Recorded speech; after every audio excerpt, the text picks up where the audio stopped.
In this video, I'm going to show you how to mirror a video in CapCut quickly and easily. This is a super useful edit if you want to flip your clip for a different look, create a stylish effect, or fix the direction of a shot. The best part is that it only takes a few clicks once you know where the mirror option is. If this tutorial helps you out, make sure to hit the like button and subscribe for more CapCut tips and editing guides. Alright, let's jump right in. First, open your project in CapCut and make sure your video is already added to the timeline. If you haven't imported it yet, bring your clip into the editor first so you can work on it.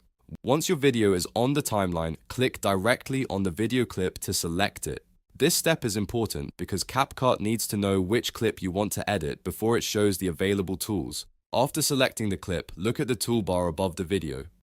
You're going to find the icon that looks like two rectangles side by side with arrows circling around them. This is the mirror tool. It may be small, so take a moment to look carefully across the toolbar until you spot it.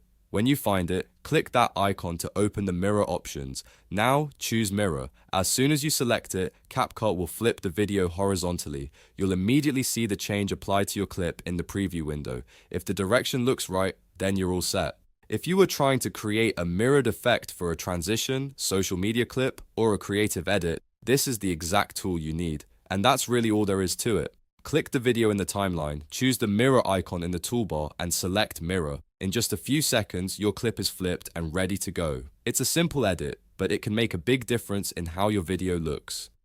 If this helped you, please give the video a like, subscribe for more CapCut tutorials, and let me know in the comments what other editing features you want to learn next. Thanks for watching, and I'll see you in the next one.